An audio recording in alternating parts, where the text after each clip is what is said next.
As technology continues to become more advanced by the day, the idea of a future full of androids and artificial intelligence becomes more and more plausible. However, if a machine were created with the capacity to learn and make decisions of their own accord, what decisions would they make? Would they come to understand and accept the same morals that humans do? Or would they create entirely new principles of their own? Could you trust an android to make the right call? Hello. Welcome to the Detroit Experience. I'm an android and I'll be your hostess. Remember, this is not just a story. This is our future. Back in 2018, the ethical implications of this future were brought to life in the form of a video game. Detroit Become Human is a story-driven adventure that is heavily centered around and altered by the decisions that you make. In the game, you are given control over fully independently thinking androids in various dramatic scenarios. At different points, the game will provide you with multiple ways in which you can handle these scenarios. Today, I'll be entering one of these situations, going over all the different actions the android can take, as well as explaining the ethical implications each one poses.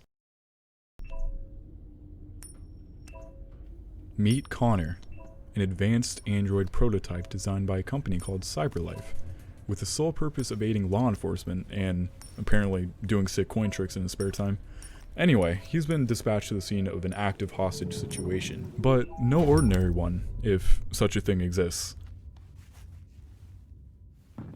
Another android has committed murder and is holding a member of the family hostage.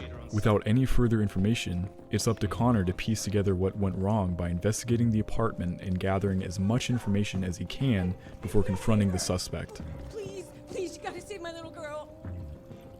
Wait, you're sending an android? All right, ma'am, we need to go. You can't do that.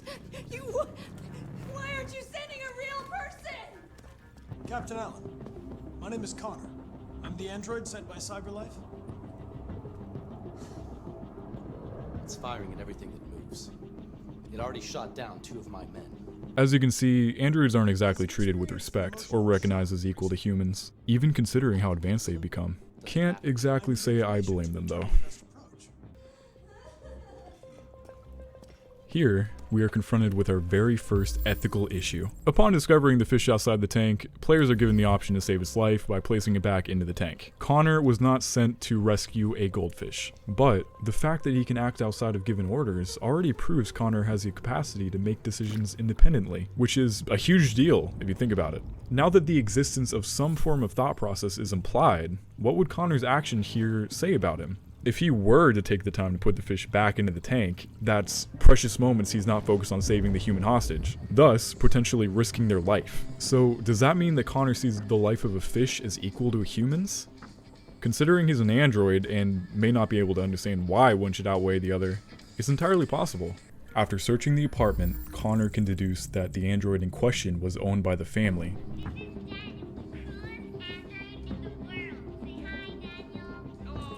The distraught woman we saw in the beginning was the mother, the body in the living room was the father, and the hostage is the daughter.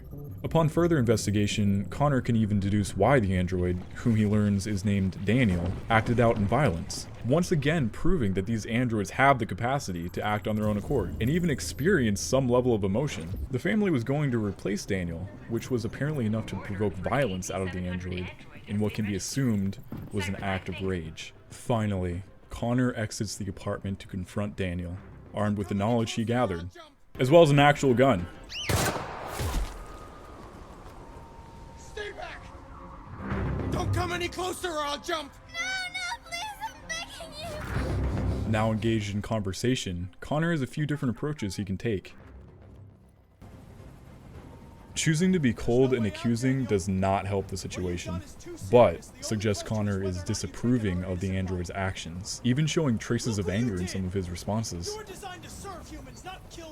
It seems he's only concerned with the life of the girl, and could care less what happens to Daniel. On the contrary, he could be trying to stir a need for social approval in the android, appealing to stage 4 of Kohlberg's theory. All in all, this reaction would be considered appropriate even by human standards. Choosing a friendly and sympathetic approach proves to be far more effective at de-escalating the situation and lessening the risk to the hostage. Considering Daniel murdered multiple people, this might have been difficult for a human to emulate, but it almost seems as if Connor is genuine.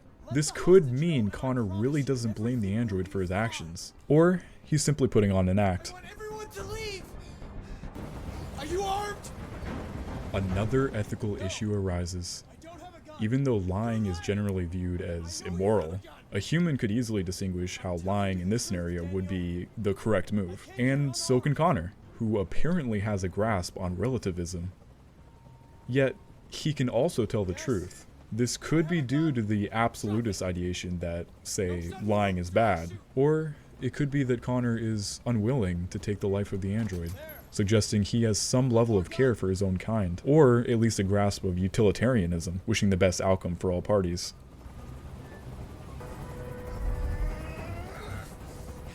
I can't stand that noise anymore! Tell that helicopter to get out of here! Another choice. This time, Connor is given the option to accommodate the murderous android. Motioning the plane away proves he has the depth to recognize this as an opportunity to build trust, rather than deciding not to listen to him simply because he's a criminal. When I'm outside the city, I'll let her go. As Connor finally reaches David and the hostage, he's presented with his final and most dire choices, and his true values are revealed. This can go many ways. I don't want to die. If Connor has failed to gain Daniel's trust, he is forced to make a hard decision. As the situation now cannot be resolved peacefully, Connor must sacrifice himself to ensure the safety of the girl.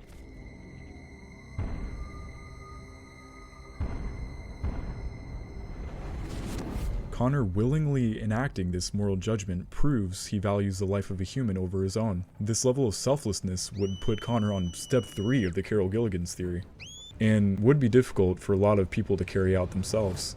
But, there it goes. Finally, if Daniel trusts Connor's promises of safety if he complies, he will peacefully let the hostage go. I trust you. Taking this delicate, utilitarian approach proves Connor was willing to make the long haul just so that all parties involved would be able to walk away unharmed.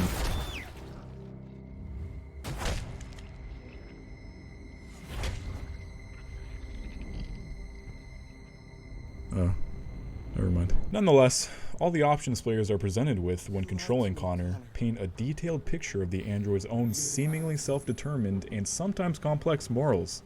It appears Connor values organic life over the lives of androids, his own artificial species, and will do whatever it takes to accomplish the mission he is assigned with, even if that means manipulating a deviant android into their own demise.